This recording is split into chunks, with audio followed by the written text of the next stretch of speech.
This audio presentation of I Am the Life by Murdo MacDonald Bayne is brought to you by audioenlightenment.com. Copyright 2013, all rights reserved.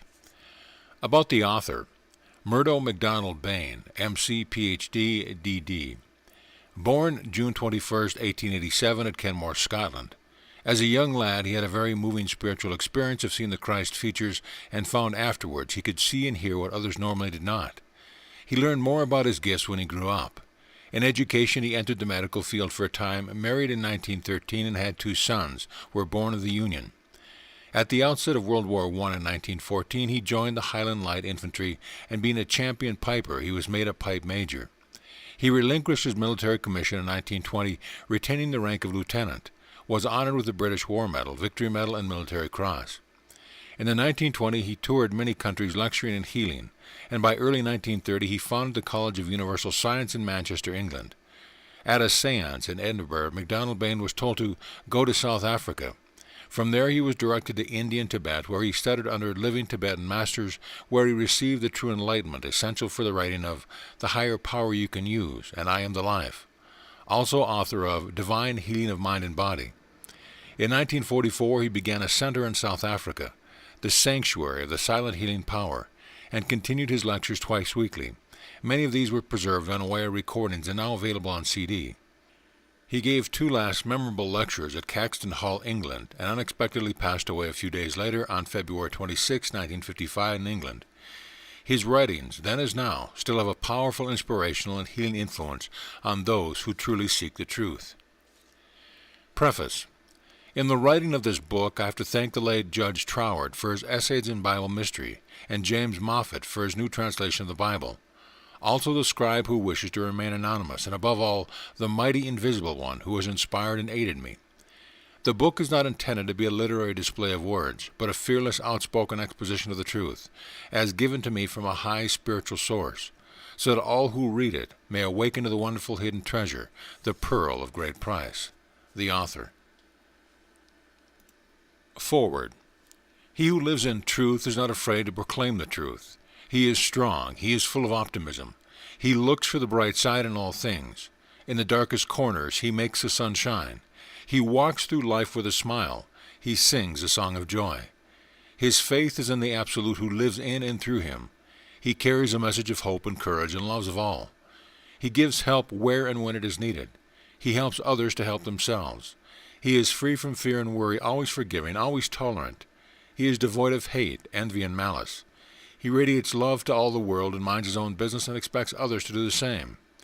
He goes joyfully through life. Things that drive others to despair and misery leave him in a calm, undisturbed state of mind. His peace comes from within. He is like the ocean, which receives all streams and rivers, yet the ocean's mighty calm is unmoved. Those who contact him feel his presence and receive encouragement.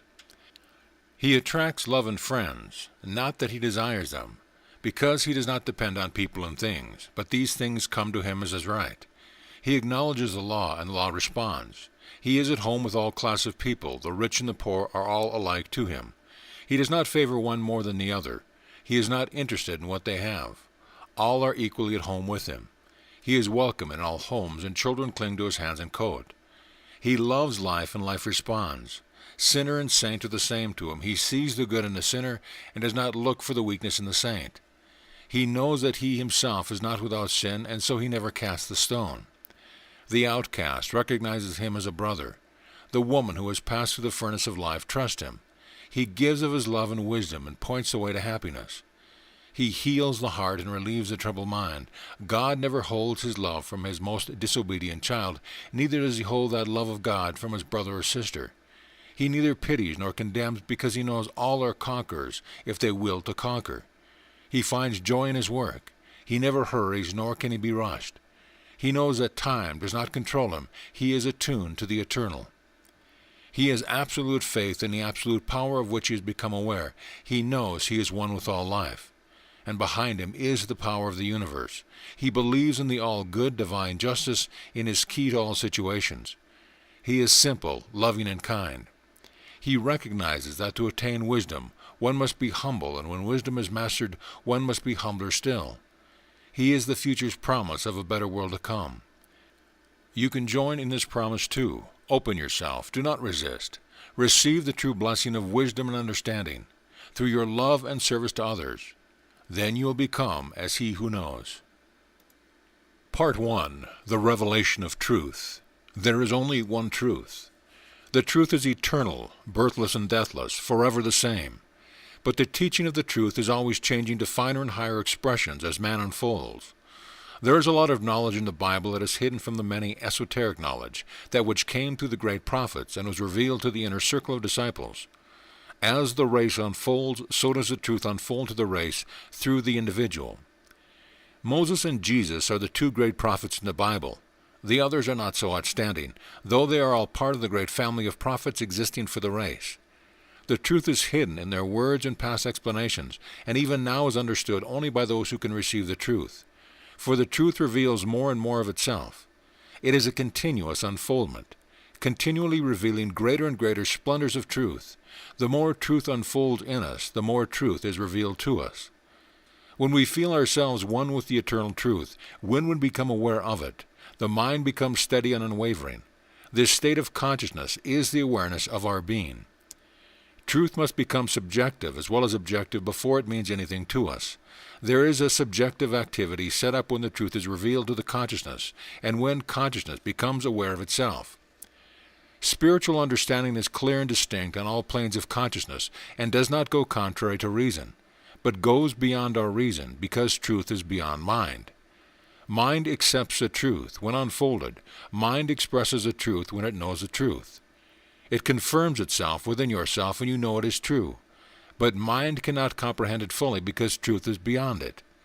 People must know the simple truth of being, the one foundation of all and for this is the salvation of the race. People must be taught divine reasoning, for this fortifies the faith. The mind is steadily unfolding throughout the race. The mind is capable of understanding and discerning its own process of thought-action and the center from which it moves. Not only must consciousness become aware of itself, but also must it become aware of its thought-action, otherwise it is caught up in the net of things external to itself and is lost in them. What is accepted by faith can also be explained by science and reason. Truth is beyond reason and science. Yet the truth is simple. When the simple mind grasps the truth, it becomes great. When the great mind grasps the truth, it becomes greater. The truth of my living is proof that God lives in me, is my very life. This is a truth, and I am the truth. The trouble is that people are all the time dealing with images, looking for the truth from some outside source, creating further illusions. When Philip asked Jesus to show them the Father, Jesus said to him, "Philip, have I been with you all this time, and yet you do not understand me? He who has seen me has seen the Father. What do you mean by saying, 'Let us see the Father'? Do you not believe that I am in the Father, and the Father is in me? The words I speak to you, all I do not speak of my own accord. It is the Father who remains ever in me, who is performing his own deeds." On another occasion he said, "What is it you have come out to see, a man? Something outside themselves to believe in." Jesus gave his disciples to understand by saying, in other words, "It is better that I leave you. I will send you a guide who will be with you for all time, the Comforter, even the Spirit of truth. Unless I go, you rely on me as a power external to yourself, and it is better that I leave you." He always placed the Father first, and it was this also that he wanted his disciples to do. The disciple does not become greater than the master, but the disciple, when he is perfected, can become as the master. Moses was the teacher who revealed the Spirit in its universal state. He said, "Lord, wilt thou reveal us a prophet like unto me?" And this prophet was Jesus, who came and showed the individualization of the absolute Spirit in man. "I have not come to destroy the law of the prophets, but to fulfill the law." Moses came to show the Father. Jesus revealed the Father and the Son. While the sonship degree exists, the fathership degree also exists in the Son. The Father and I are one. The Father will be revealed, will manifest fully in the Son when the Son fully realizes his oneness with the Father. Realize and recognize your oneness with me, and as ye know me, as I am, shall ye be. The Father being divine love, the dominant factor in our lives is this divine love, love which overcomes and transcends all things. perfect expression is always assured when love rules our life and mind free from possessiveness. The rule is, love thy neighbor as thyself, for this gives perfect freedom. The science of the Bible. The Bible is a book showing man the way of deliverance from sorrow, sickness, poverty, ignorance, uncertainty, and limitation, and finally from death itself. You may call this a tall order, as the saying goes, nevertheless it is true. It contains the secret of this perfect liberty and the way it can be attained. Only those with an understanding of life itself are able to understand the Bible completely. Others say it cannot possibly mean what it said, and attach limited meanings to suit themselves, and thus arise dogmas and creeds, the blind leading the blind. Jesus said in St. John, I am the light in the world. He who follows me will never walk in darkness. He will enjoy the light of life. And John, verse 24 through 26, truly I tell you, he who listens to my word and believes him who sent me has eternal life. He is already passed from death across to life, for as the Father hath life in himself, so too he has granted the Son to have life in himself. These words are very significant and very true. Who is the Son? What is life? You are that life, coming from its own source, God. There is only one life, God, and the fact that I am, you are, alive is proof that God lives in us, the one life individualized in each one. I am inexhaustible spirit. Moses and Jesus, the two great prophets in the Bible, deal directly with the infinite life, God and man. Job said, 22:25-27, Make the Almighty himself your treasure, and the Almighty shall be a joy to you. When you pray, he will answer you. Whatever your plan shall prosper. Read Job, and in it you will find a greater knowledge of the activity of man's mind than any other book. You will see man's mind in the wilderness of images and ideas in the depths of despair. Then you will see man's reflecting reality, which faith, through awareness of God and man himself, as the moving power in human existence. James gives us a clear understanding of faith. He shows perfectly clear that God is no respecter of persons. Man himself receives from God everything he needs by following the infallible law. James said, Great it is as pure joy, my brothers, when you encounter any sort of trial, sure that the sterling temper of your faith produces endurance. Only let your endurance be a finished product, so that you may be finished and complete, with never a defect. Whoever of you is defective in wisdom, let him ask God, who gives to all men without question or reproach, and the gift will be his. Only let him ask in faith, with never a doubt, for the doubtful man is like the surge of the sea, whirled and swayed by the wind. The man need not imagine he will get anything from the Lord, double-minded creature that he is, wavering at every turn. Never turn when you meet provocation or difficulty. Make endurance a finished product. And faith accomplishes the so-called impossible because you fulfill this definite law of faith, which is the law of your own being. We shall clearly see this as we proceed. In the Master's course, I direct you to it, through the awareness. Be aware of your own divinity. You are made in the image and likeness of God from the spiritual point of view. The same life consciousness, having individualized itself in man, is the one creative power. Thus we are like unto God, having power to create through the same creative power. Life gathers together the elements and forms of body for its own self-expression. Life is not limited by body or mind, but is completely free when realized. The point of which God expresses himself through man is the point through which man can express the infinite. But this must be realized before it is possible. This is the law of our being. You have liberty of life when you are single-minded, that is, aware of your own divinity, aware of your thought action, free from the net of desire, craving, envy, greed, etc. What we intend to do is to read the Bible, realizing that Jesus and these other prophets meant what they said. The common idea is that it is impossible for these things to be true, and therefore people seek some other meaning for the word. Now the Bible is a book of inspiration and instruction. The instruction itself is of little value. It is the using of it that brings result. Jesus said, all depends on keeping my saying. In other words, accepting the information and acting on it. We are told that wonderful results are attained by the use of this special knowledge.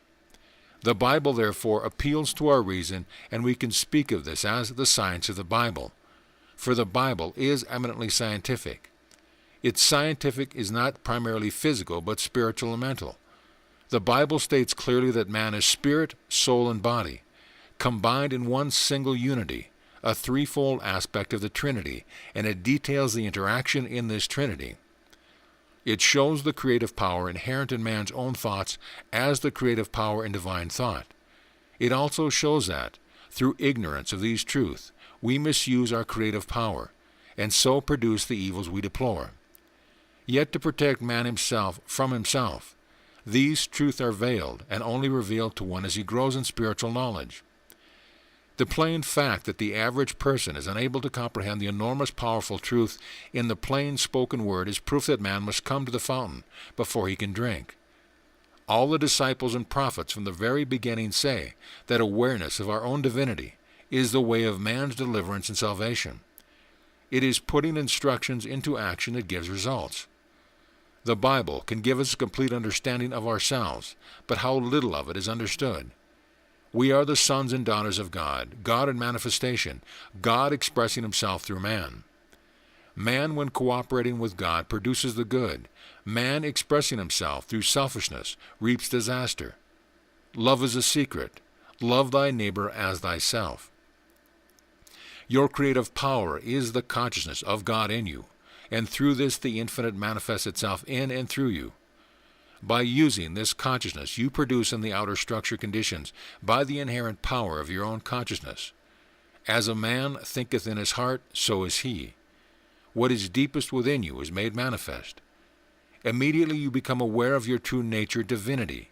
You gaze upon it and bring it forth into your present-day existence.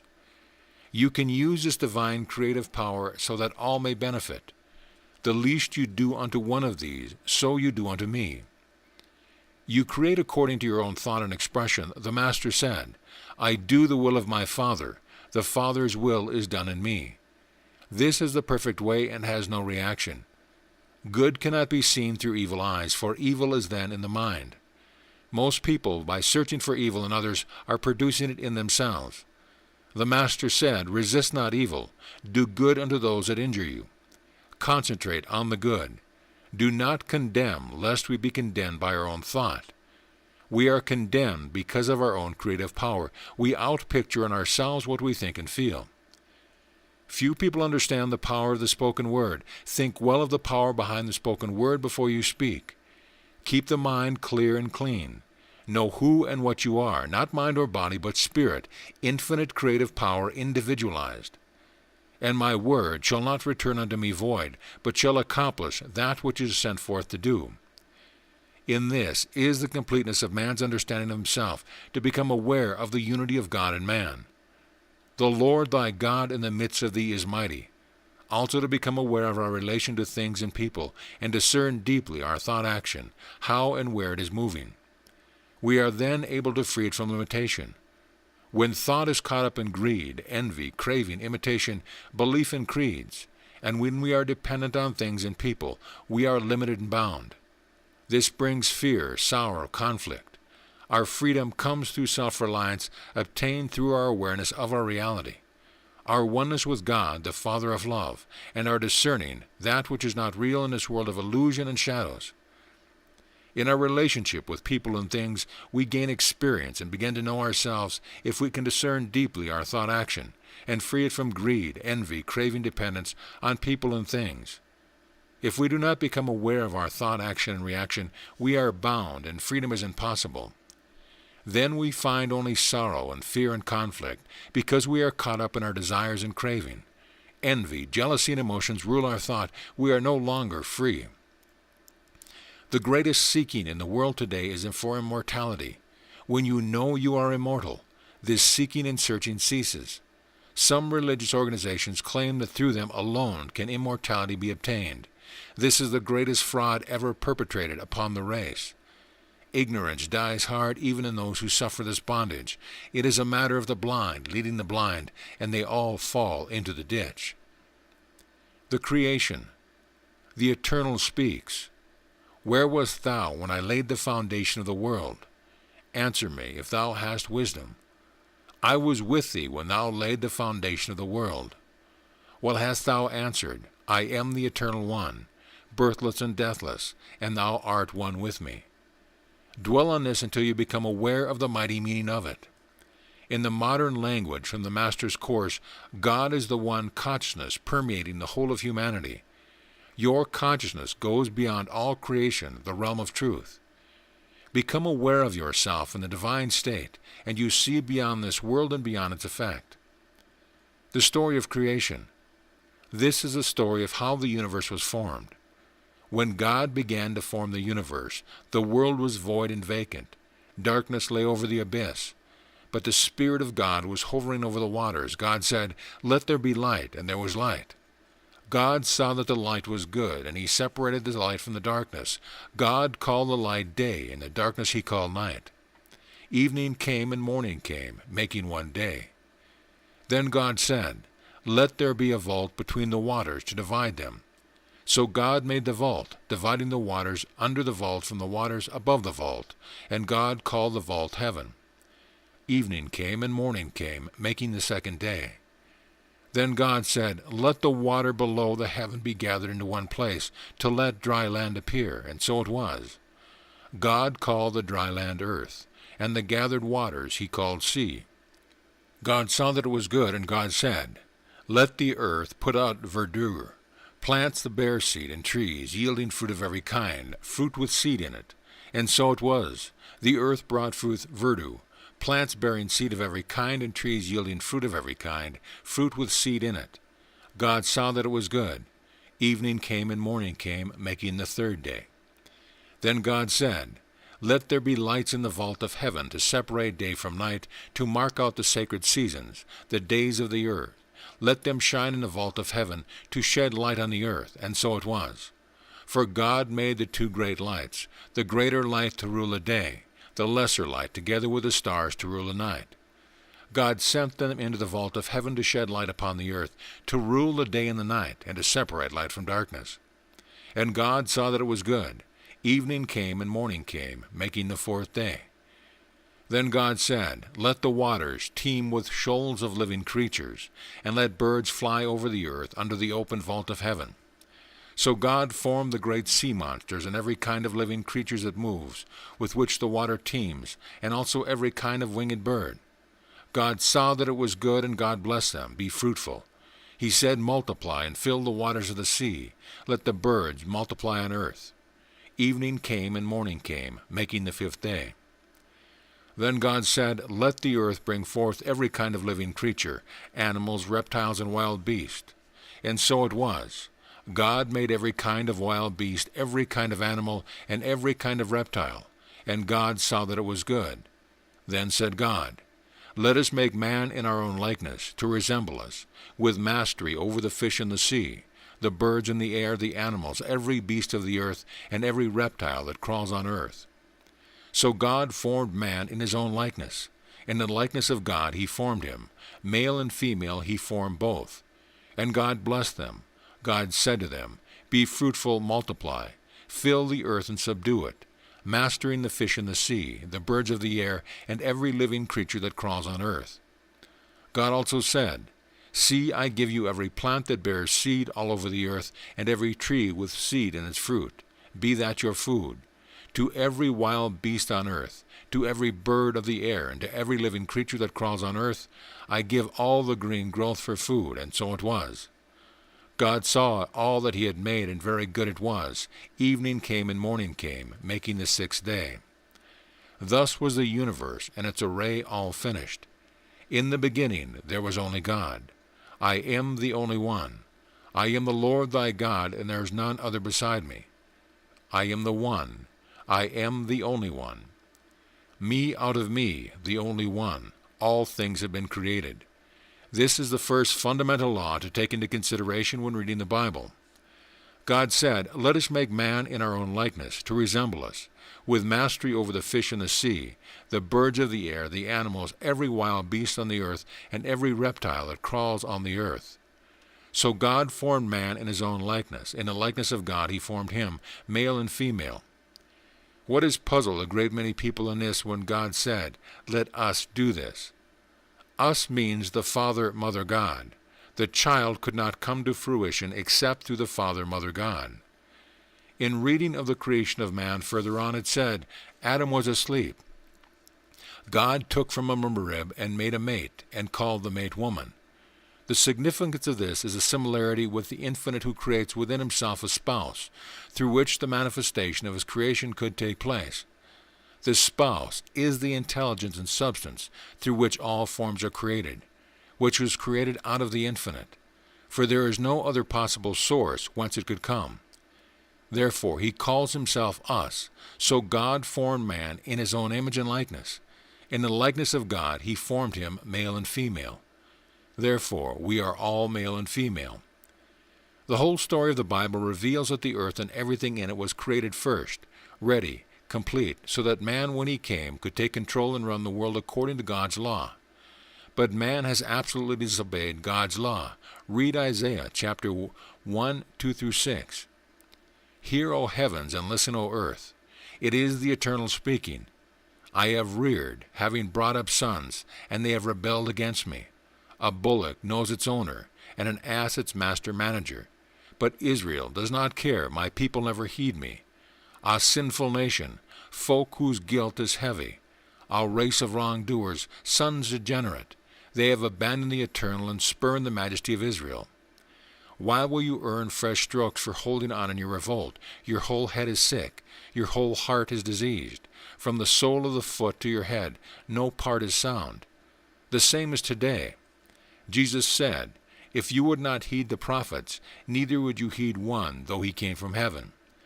Because man has disobeyed the law of God, he will suffer until he lives according to the law that God created for man's perfect deliverance and expression on earth. God created all, and put man on earth to subdue everything, and live abundantly and freely. Otherwise he would not have made him in his own image and likeness. Man is then master when he is aware of his true spiritual birthright. The Bible is a statement of universal law, of that which is in the realm of the invisible, as well as that which is in the realm of the visible, and deals with facts of the spiritual nature, as well as facts of the physical nature. It shows how the spirit is involved. This involution precedes evolution, and this is never lost sight of, the perpetual urge onward of the spirit for self-expression in infinite varieties of form. The spirit, which is continually passing into manifestation, is always the same spirit, in other words, the only one. This is the fundamental truth, that whatever the variety of form, the spirit is only one. Involution precedes evolution. They are one and the same thing, but one is positive, the other negative. Where cause ends, effects begin. God has involved himself through all creation, including man. The beginning is not separate from the end. Cause is in operation and effect. Effect is the result of cause. There is only one Spirit, God, always passing into manifestation in varieties of form. Nothing is made except God has made it, out of one substance. There is no other substance. Man alone creates distortion by his wrong thinking and acting. God created heaven and earth. This is also symbolical. Heaven is the higher state of consciousness. Earth is a lower state of consciousness. Water is a psychic substance where cause ends and effects begin. The table on the opposite page will reveal relative things in their proper proportion.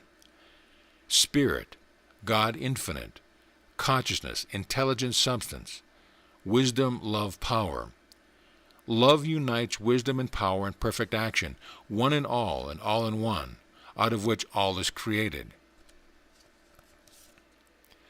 God infinite, the eternal one, timeless, limitless, ageless, spaceless, the first cause, one, remember, has individualized itself and created forms for its own self-expression, diversified forms, the one expressing itself into the many. There is the inbreathing, where there is only awareness of the divine in essence, quiescent and non-manifest, and the outbreathing, when there is awareness with divine meditation and manifestation. The awareness then becomes conscious of movement within itself, the manifestation of the divine meditation or thought. This state lasts for eons of time, until the mental phenomena of the manifested universe is again withdrawn into the primordial essence of the One.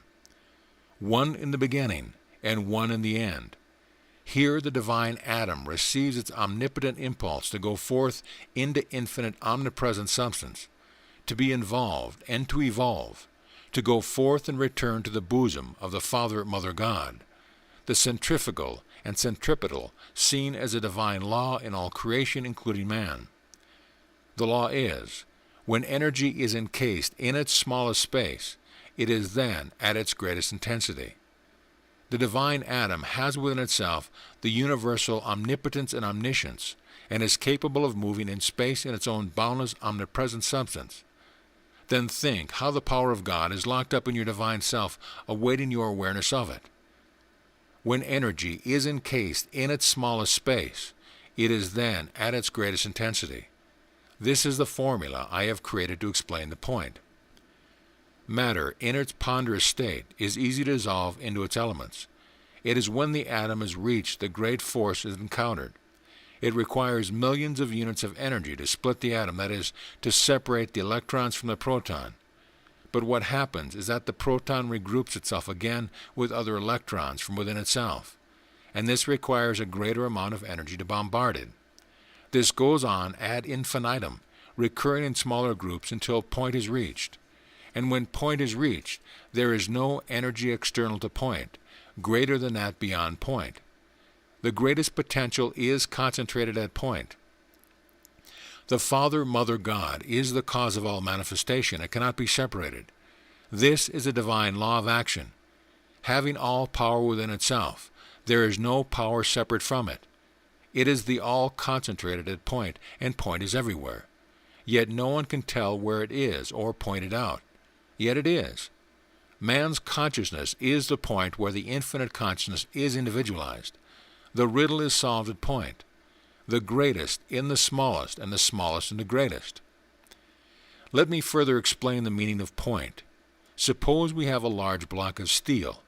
At any point where pressure is used to move that block of steel, all the potential force or weight of that steel is concentrated at point. Apply this to universal law, and we will see clearly what is meant by point invisible. The ancient sign of the cross represents the symbol of Father, Mother, Child. The perpendicular line is the Father, the horizontal line the Mother, and where they meet is the child, the product of the Father-Mother, the manifestation at point. There is no such thing as a straight line. A line endless ends where it begins making the circle. No one can tell the point where the circle begins or ends. The cross is the most ancient, the greatest, and most symbol of all symbols. It contains the secret of creative manifestation. 2. Mind, ideas, principles, law. When the infinite expresses a law, it is first motion in mind, the divine idea, then a principle of law, and the law becomes the expression of that idea or principle. 3. Matter, including magnetism, essences, ethers, vapors, fluids, solids. There is only one basic substance out of which all things are made. The transmission of energy creates everything in the universe. Matter, viewed separately from energy, is nothing at all. When attacked by energy itself, it resolves into a substance of a higher vibration. Energy manifests first in the etheric, then in the aerified form, then in fluids and in solids. Essences, or magnetism, known as the psychic substances, water, is the medium through which mind or cause ends, and matter or effect begins, the medium of exchange from one to the other. Essences enable the ideas, principles, and laws of God to become manifest as we see them in matter. Essences are quiescent in nature and respond to the divine will. When the divine consciousness holds an idea, the intelligence completes it in detail, and it becomes manifest, through the essence in the invisible form as well as the visible. The outer is but the expression of the inner. The same law is inherent in our own being. Thus man is as he thinks he is, because the same law has individualized itself in man. The starified orbs come into existence through the essence of all planets and solar systems, which are born out of the first cause and live in it. All movement is relative to first cause and must remain so. The only truth is God infinite. All is relative to him. He remains the cause without a cause. He is the causeless, the nameless one. Out of the essence comes the etherealized substance from which solar systems are formed. It is God's own creative substance in which He creates the perfect expression and which remains perfect. Laws are the most ascendant modification of divine intelligence. Essences are the most ascended modification of matter, one coming down, the other rising, and here cause ends and effect begins. Any malformations in the forms are dissolved away on the external side of the essence. It is the purifying substance in which no imperfection can exist. The law of involution and evolution is the individualization and expression of infinite consciousness and intelligence in its own substance, out of which all is created. The ideas, principles, and laws expressed in the essence are slowed down in motion in the substance of the material universe, moving at its slowest vibration in solids. Ether atoms have the higher motion and are the basis of matter. Solids are just as much spirit, substance, as ethers, except ether is in a higher vibration and solids in a lower vibration. Solids, substance as we know it, is but ether modified, which has been acted upon the laws operating for the slowing down of ether, vapor and fluid into solids. The invisible becomes visible in all the planes of manifestation. We see infinite life expressing itself, not separate but one, individualizing itself by itself and through itself.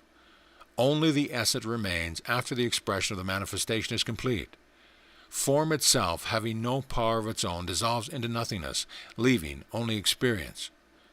God formed man in His own image and likeness. In this passage of Genesis, it is not the form or body that is spoken of, but the spirit, the creative power, the creative first cause that is behind all creation, the creator of all stars, suns, planets, and animated life and form in all planes, from the highest spiritual to the outer or the material universe. The creation of all forms and the whole world's consciousness relations is the result of the Spirit's one mode of action, and that is thought. I have in the past explained the process of the Spirit itself being 1. The Creator, 2. Creative thought or thinking, and 3. The thought or thinking manifest in form. The thinker creates a cause, and the cause must have an effect. For the purpose of the specific creation of heaven and earth, God has acted upon Himself. Thus God said it was good. Therefore the divine manifestation is perfect. Man must see it that way and make it a reality in his own existence. In your own particular body is the same magnetic substance which causes move and effect on the physical structure. The atoms in ether are effects, not causes. These atoms are the basis of form, from which all forms are made. The cause acts upon them, and effects are seen. There are invisible effects as well as visible. The essence is quiescent in nature and enables causes to be transferred to effects. Man is the individualization of the Father and Mother God. The Bible shows us this law through all its pages, that the oneness of the divine spirit and the creative power behind man's thought is one and the same. The Bible reveals that God is one, and man is made in the image and likeness of God. These statements are the foundation of the Bible, and all those statements flow logically from them. These statements of fact are the foundation of our being, and the strongest proof we have on which to base our present life and our future expectation. From the Master's instruction to the woman of Samaria, we know that God means spirit, not a spirit as stated in the Authorized Version, thus limiting the divine being with the limitation of the individuality. Spirit means all spirit in the universe. Therefore, from out of God comes all causation. Thus the beginning is not a time factor, but a cause factor, because God always was, had no beginning, but is the beginning of everything. In the Authorized Version, this A in God is a spirit has been inserted by theologians, possibly with the idea of enabling them to carry on their dogmas and creeds, or perhaps the truth had not yet dawned upon them. Jesus tells where they are wrong. He said, God is spirit, and His worshippers must worship Him in spirit and in reality. For these are the worshippers the Father desires. How can you worship Him in spirit? He is your very being. He is your very foundation. He is your very life. Your prayer is a continuous prayer of thanksgiving and joyful living with the divine love, always expressing itself through you to all. Now we come to the statements that God created heaven and earth. These words express the idea of things in their beginning, and as the Bible is an esoteric book, it uses the words as symbols. Otherwise, the Bible would have to explain mind and matter, and all the many manifold aspects of the same thing. And the Bible would then be 20 volumes instead of one. The beginning of everything is God, and from Him comes all creation.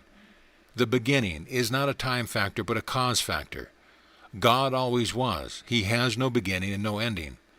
Thought is the Spirit's one mode of action. All forms are the result of thought.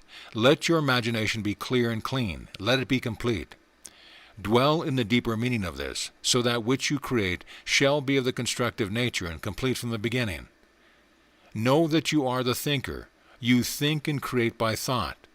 Let thought be as perfect as possible, so that it manifest accordingly. Your own divine power is the light behind the picture in your mind. Be ye perfect, as your Father in heaven is perfect. The only power thought has is the power you give it, for it is your own creation. When we rest in the eternal, we shall reveal His glory in and through us. 1. The Creator, the Thinker. 2. Thought, cause. 3. Form or manifestation, effect. These three are one. 1. Changing from cause to effect. Heaven means the higher spiritual state of man's consciousness, and earth means the lower state of the same consciousness. Jesus gave us the key to this when He said, "The kingdom of heaven is within you."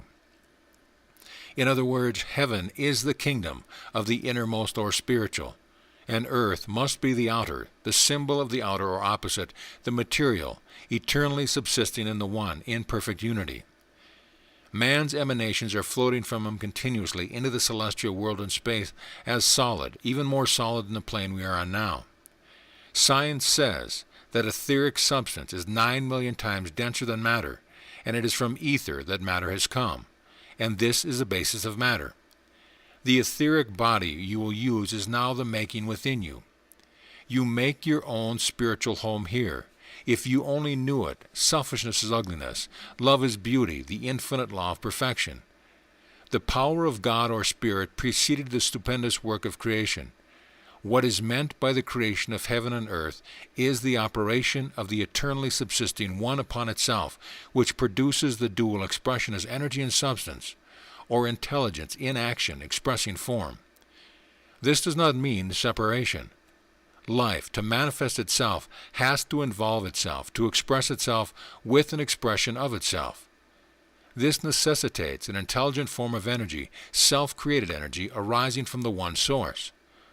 Life alone lives, and this is all-important truth, for the conception of ourselves as being separate from the divine life is the root of all our troubles. In the Master's Course, I have explained the Trinity as consciousness, intelligence, and substance. We must be careful not to make the mistake of thinking substance is the same as form. The form is in the substance, and substance is in the form. But the substance in itself is formless, for we are told that the earth was without form. This is important, as it is just here that a prevalent source of error in metaphysical studies creeps in. We see forms which are masses, and we assume these to be devoid of life, as organized in form. Therefore we deny the inherency of life in ultimate substance itself.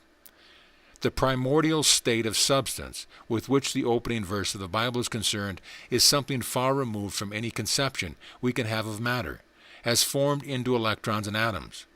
This is the first stage of involution, and the presence of material atoms is a stage that is by no means the earliest process of evolution. We are next told that the Spirit of God moved upon the face of the water. This indicates the psychic mode of the universal substance. Call it cosmic soul essence. It is not the universal primordial essence, but universal, a particular world system under formation, not yet differentiated into any individual form. We may call it the soul of the universe, as distinguished from divine spirit, the creator beyond all manifestation. It is the universal psychic medium, the nucleus of form to become consolidated on the plane of the concrete and material that obeys the movements of divine thought. This is the realm of potential forms, and is the connecting link between spirit and matter. It is the realm in which the cosmos and man are united, and the point where the individualization of spirit or individual life begins. This cosmic element is called water. It is the distributive medium in which life becomes individualized, producing different forms and relations in the outer or visible plane. Life organizes our tissue structure from the elements around us. Life created a body for its own self-expression. We are given creative power like unto God when we realize our divine self-expressing divine thought power. Life alone lives. Thus our living proves our oneness with God. When we see ourselves separate, we pray to a particular God outside of ourselves. Jesus said, God is spirit. Worship him in spirit and reality. And again he said, I and the Father are one. He who has seen me has seen the Father. It is the Spirit within you that doeth the work. The kingdom of heaven is within you. The earth was without form and void. In this state, cause operated before it became effect. So it is in everything pertaining to man's mind and body. The thinker sets in motion the power of its own thought. Every form can ultimately be dissolved into atoms and electrons. Thus form disappears into the psychic substance, and vice versa, indivisible form in the physical world. One must be careful not to confuse the psychic substance water with primordial substance. The mind of God is the perfect substance. In it is life, consciousness, and intelligence. Out of this must all things be created. It acts on its own self and creates a psychic substance from the outer manifestation in form. The soul essence is that particular universal psychic medium through which forms take inception in obedience to divine thought. It is where cause merges into effect. Cosmic consciousness organizes suns and planets, and is beyond material comprehension. The essence in itself is complete, and with all the essentials for the creation of form.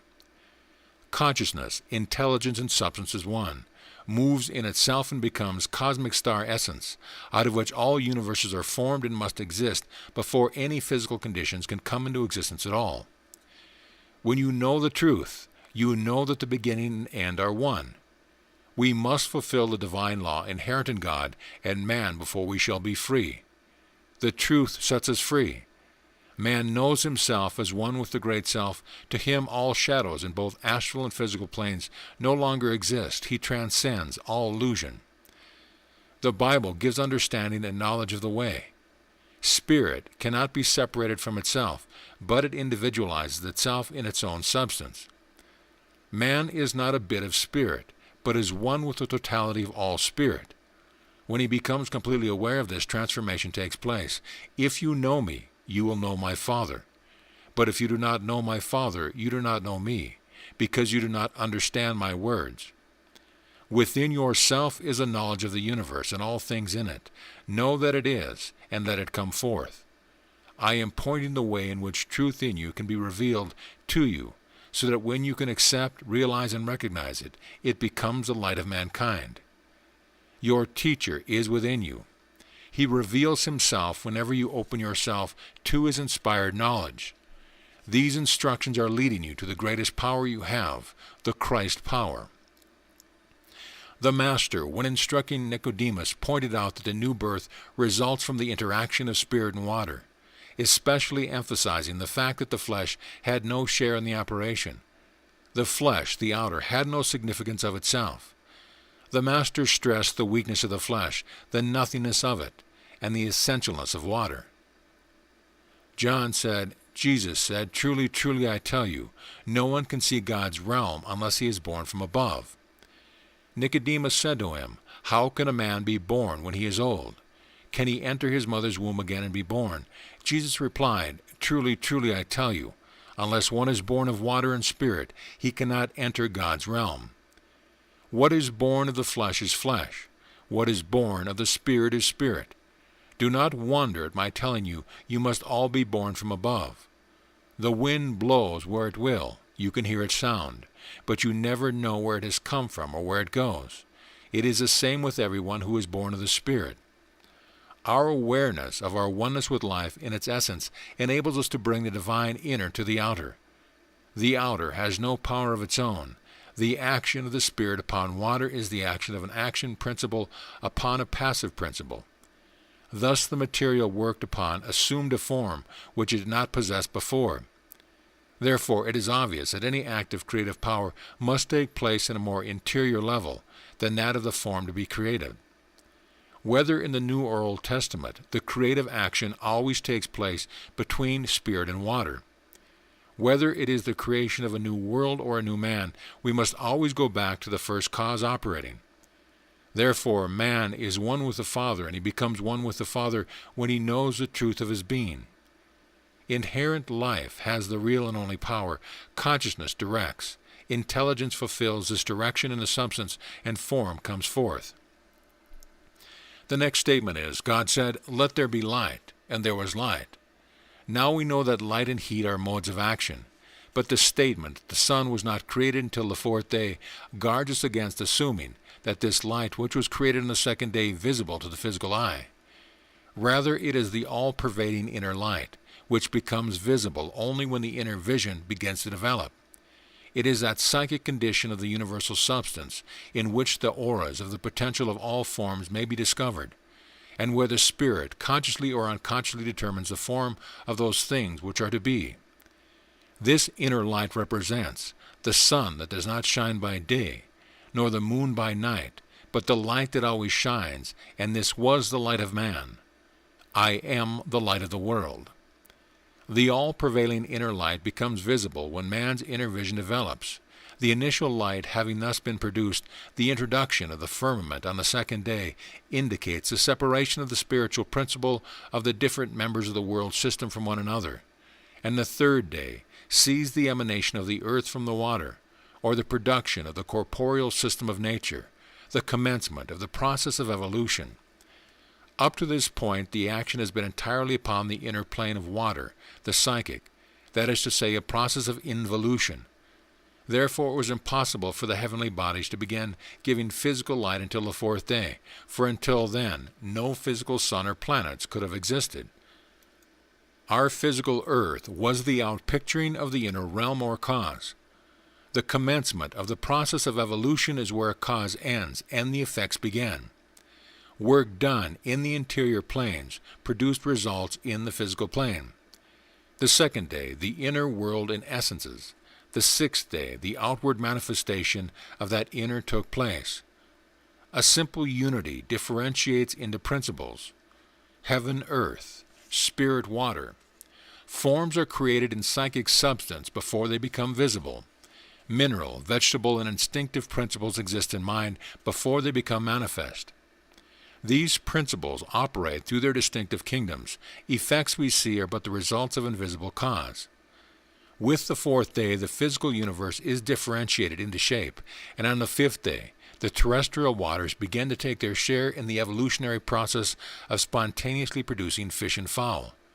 And here I make a note that the Bible has forestalled modern science in the discovery that birds are more closely anatomically related to fishes than to land animals. The terrestrial earth, using terrestrial to distinguish it from the symbolic earth, already on the third day impregnated with the vegetable principle, takes up the evolutionary work of the sixth day, producing all those other animals which had not already originated in the water, and thus the preparation of the world for the abode of man is complete. Earth atoms have the slowest motion. Fluid, water, is the viaduct for the transmission of the slowing motion of every force in the universe. Solids and liquids have the same atoms, which may be increased in speed until this force is raised to the source whence it came. Life cannot be greater than its source, but it can be at one with its source. I and the Father are one. The Father is greater than I. The Father supports you and everything in the universe. Rest in the Lord. The realization of this makes you a new being. The same Spirit within us is the same behind all form in the universe. See yourself in the divine state and everything moving before you, and you will see beyond this world. An inner realm will open up to you. The Master said, I am not of this world. He knew of a greater world, a spiritual state, that the gross mind of man had not yet comprehended. It would be difficult to give a more concise statement of evolution than the one the Bible gives us. Originating spirit subsists at first as a simple unity. Then it differentiates itself into the active and passive principles spoken of as heaven and earth, or spirit and water. From these proceed light and the separation into their respective spheres of the spiritual principles of a different planet, each carrying with it the potential of the self-producing power. Then we pass into the realm of realization, and the work that has been done in the interior planes is now reproduced in this physical manifestation, thus making a further unfoldment. Finally, according to such phrases as, "Let the waters bring forth," the land and water on our globe are distinctly stated to be the source from which all vegetable and animal forms have been evolved. The creation is described as a self-transforming action of the one and unanalyzable spirit, passing by successive transitions into all the varieties of manifestation that fill the universe. In God, the one subsisting being, all these things take place, for they cannot be outside of him. Here we notice a point that has puzzled those not acquainted with the principles on which the Bible is written. Regarding the expression, "The evening and morning were the first, second day," why, it is asked, does a day begin with evening? In the New Version of the Bible it says that evening came and morning came, making one day. Evening came and morning came, making the second day, and so on. Various attempts have been made to explain this according to the reckoning time of the Jews, but as soon as we see what the Bible's statements of creation is, the reason is clear. The second verse of the Bible tells us that the starting point was darkness, and the coming forth of light out of darkness cannot be stated in any other order than the dawning of morning from night. Creation starts from darkness. Dawn of the morning comes after night. It is the creating of something out of the void, which at the present moment had no form. It is the dawning of the Spirit into its own manifestation, out of the non-manifestation, and this happens at each stage of the evolutionary process. Night becomes day. This has taken millions of years. A night and a day means ages of time, each successive stage being a long period. Also there is nothing said of the remainder of each day, the morning, revealing the grand truth that when once a divine day opens it never descends into shades of night again. In the infinite there is no time. It is always morning, always light. Darkness disappears when light enters. This is the light of man. It can never be extinguished. It is the expression of infinite love, wisdom, and power that creates the perfect state in man. When mankind realizes this, the whole world will change. This perfect state can never cease, for it is our foundation, our salvation. Thus man makes it a reality in his own life here on earth, and then he will be in heaven, because heaven is a state of consciousness. Hell is also a state of consciousness, where man is reacting to his own negative creation. The source of our being is God, and once we become aware, we know who our Father is, and become aware of the great inner light. For there is no darkness in the divine light that shineth in man. Man lighteth his own consciousness by the awareness of his God consciousness or Christ consciousness. The man himself can for a time, by his own thought, create his own prison walls, according to his own concepts. So is he limited. Even the greatest concept is limitation. It is not what it is, but that it is. Most people make an image of the Christ and put him so far away that they can never reach him. The spiritual sun is always climbing higher and higher, but never passes the zenith or commences to decline. This is the wondrous, glorious truth that, when once God begins to work, that work never ceases, but will go on expanding into more and more radiant forms of beauty, because it is the expression of the infinite, which is in itself love, wisdom, and power, eternal, spaceless, deathless, and birthless. These days of creation are still in their prime, and the germs of the new heaven and the new earth, the Bible promises, are already maturing in the heavens and earth, that are now only waiting, as St. Paul said, for the manifestation of the sons of God to follow up the principle of evolution, to still further expansion into the glory that shall be revealed. Man's true spiritual evolution commences when he realizes the truth of his own being, first in the individual, then in the race. Man is no exception to the law of evolution, for he is included in the great whole. First we are told of the creation in the realm of the invisible and psychic, that is to say, the process of involution, and afterwards we are told of the creation on the plane of the concrete and material. This is the process of evolution. Since involution is the cause of evolution, evolution is the effect. Cause and effect are one, as I've already stated. Cause invisible, effect visible. The Bible observes this order both in the account of the creation of the world and that of man. The new heaven and the new earth will reveal itself, and the old will pass away as the individual realizes his true spiritual state. Then the physical disappears and the spiritual will be revealed. As man becomes aware of his own divinity, he from that point becomes his own evolution. The only evolution of man is the expression from within by the creative power which, in the first place, created man and remains in his creation. Creation on the plane of the concrete or material is the effect of the invisible cause in the psychic material. Man's physical body, we are told, is formed from the earth, being a combination of the same material elements as all other concrete forms. Thus man has a physical body serving as a starting point for the further advance which is now to be made on the plane of the mind and spirit. The principle of evolution is never departed from, but its further action now includes the intelligent cooperation of the involving individuality itself as a necessary factor in the work. The man Adam is the earth man, the body. Flesh has no power. It does not limit the spiritual man, except when man believeth he is but flesh, and this is but an illusion. If the whole world could comprehend this truth, the whole world would be made new. It will come, but man, by disobeying the law of his own being, is the creator of all the suffering throughout his own world. He is caught up in the effects and now lives in or reacts to the world of illusion created by himself. The development of the animal man is the spontaneous operation of nature, but the development of the mental and spiritual man can result only from his own recognition of the law of the self-expression of spirit as operating in himself.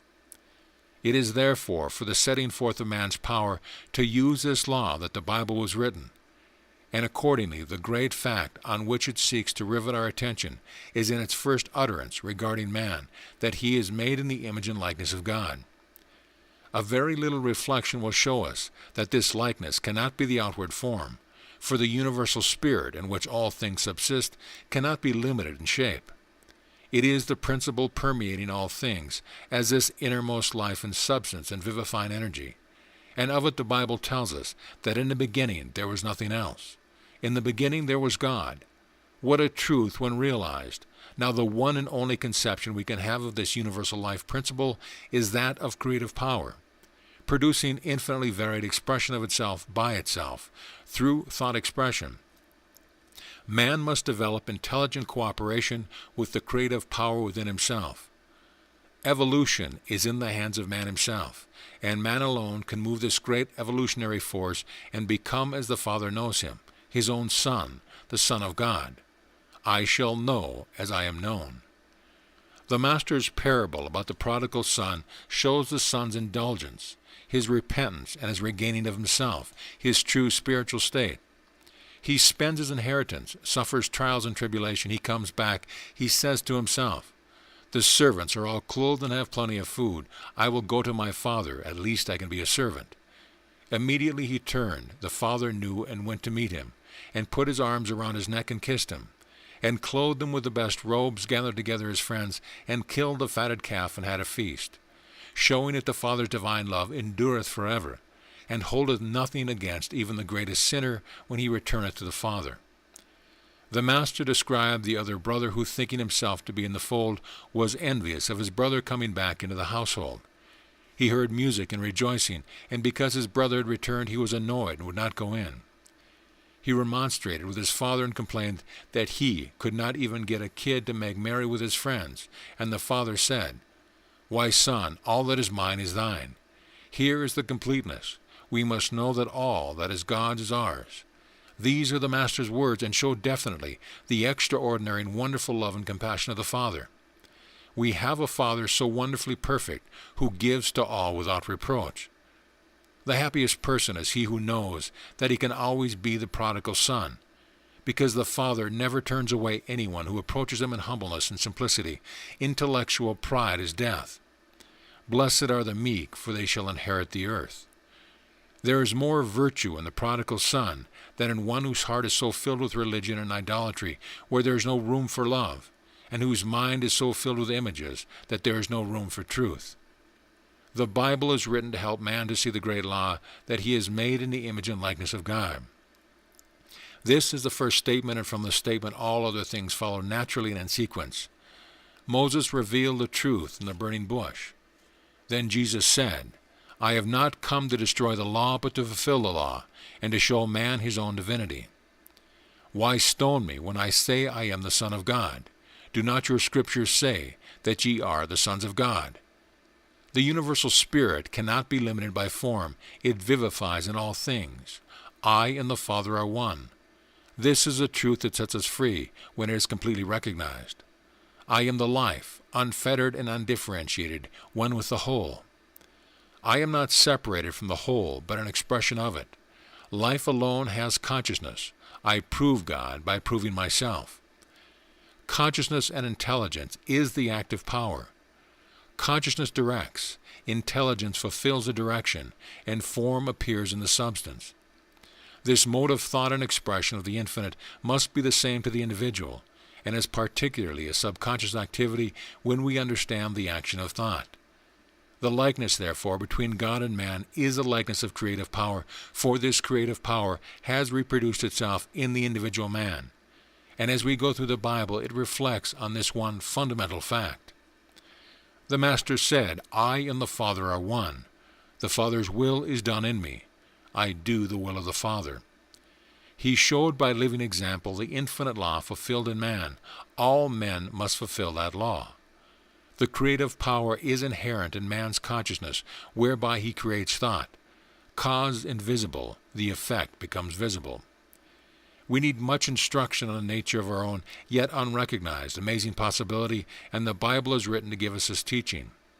The whole world needs these instructions, but only the few can receive them. When the Master told the scribes and the Pharisees the law of God and man, and how they should act accordingly, they immediately proclaimed him against the law. The same conditions exist even now among the Orthodox. If Christ came this very moment, he could not reveal himself, because the world would imprison, stone, and crucify him again. Those who understand my words are the leaven, who will see their duty and their work of service in this world is for the race. For man can redeem himself only through the Christ within himself. It is not reading or listening to the Word, but the acting out of the Word. A little consideration of the evolutionary process will show us that, since there is no other source from which it can proceed, the individual life consciousness, which is the essential entity that we call man, can be no other than a concentration of the universal life consciousness into individual consciousness. Man's mind is therefore a miniature reproduction of the divine mind, just as fire has the same igneous quality, whether large or small. So it is a divine mind, as in man's mind. So it is on this fact that the Bible would fix our attention from the first to the last, knowing that if the interior realm of causation be maintained in a harmonious order, the external realm of effects is certain to exhibit corresponding health, happiness, and beauty. According to the internal expression within yourself, so shall the external be. Man then puts his trust in God and cooperates with God in his perfect expression, for the divine design is always within. It is so plain, but how few understand it. Further, the human mind being the exact image and likeness of the divine mind, then its creative power must be equally unlimited. Its mode is different, being directed to the individual, but its quality is the same.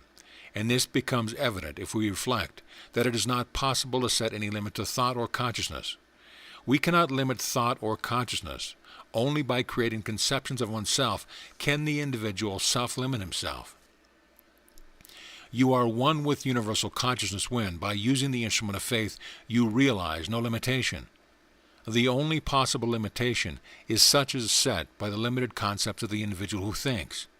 And it is here that the difficulty comes in. Our thoughts must necessarily be limited by our conceptions or awareness. We cannot think of something that we cannot conceive, and therefore the more limited our conception, the more limited our thought, and its creation will be limited in a corresponding degree. It is for this reason that the ultimate purpose of all true instruction is to lead us into the divine light, where we shall see things beyond the range of any past experience, things that have not entered into the heart of man to conceive, revealings of the divine Spirit, opening to us untold worlds of splendor, delight, and unending achievement. But in our early stages of development, when we are still surrounded by the mist of ignorance, this correspondence between the range of thought created and the range of our conception bring about the catastrophe of the fall, which will be studied in the next chapter. See beyond the range of your experience. In this way, there is a wonderful revealing. We must know ourselves one with infinite life, quietly allow the divine love, wisdom, and power to permeate our being. Read James again on faith. Greet it as pure joy, my brothers, when you encounter any sort of trial. Sure that the sterling temper of your faith produces endurance, only let your endurance be a finished product, so that you may be finished and complete with never a defect. If you can grasp this great lesson on faith, it is that starting point through which all shall be revealed to you as you unfold into the oneness of life and love. Making love the dominant factor in your daily life, read Paul's epistle to 1 Corinthians chapter 13, Moffat's translation, which proves through divine reasoning that the perfect expression of God through us is obtained through making love the dominant factor in our love. Thus we become aware of our oneness with God and also discern our thought action, where and how it is moving. Thus we separate the real from the shadow. We do not have to overcome, but to transcend and free our thoughts from limitations and illusions, and in the very center of our being we find wholeness, completeness. This is the freedom of truth. End of part 1.